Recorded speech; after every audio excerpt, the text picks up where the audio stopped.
Belakangan ini, salah satu presenter serta selebriti yang selalu tampil dengan seksi yakni Maria Vania membuat publik geger. Wanita yang diduga kekasih dari Billy Syahputra tersebut seringkali menjadi sorotan kaum pria lantaran penampilannya yang menggoda. Baru-baru ini, Maria Vania mengungkapkan bahwa dirinya pernah ditawar oleh lelaki hidung belang untuk kencan dengannya. Ditawar sekali kencan ratusan juta.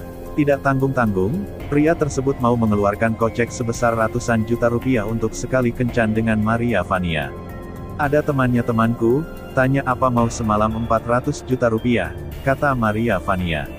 Sontak saja, Maria Vania yang mendapatkan tawaran sejumlah uang untuk sekali kencan dengannya tersebut langsung menolak mentah-mentah. Mantan presenter bola tersebut menyebutkan bahwa dirinya masih menjunjung tinggi harga diri yang tidak bisa dibayar. Aku bilang enggak deh, harga diriku lebih dari itu kan, kata Maria Vania menolak ajakan tersebut.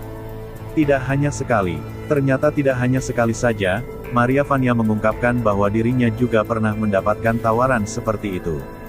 Hal tersebut diungkapkan dirinya saat ia mendapatkan surel, Maria Vania juga pernah disenggol seseorang.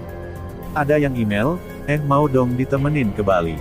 Katanya nanti dapat ratusan juta kalau enggak salah, kata Maria Vania. Kendati demikian, Maria Vania tampaknya juga menolak tawaran tersebut. Maria Vania tidak mau harga dirinya terinjak lantaran sejumlah uang yang menurutnya bisa dicari.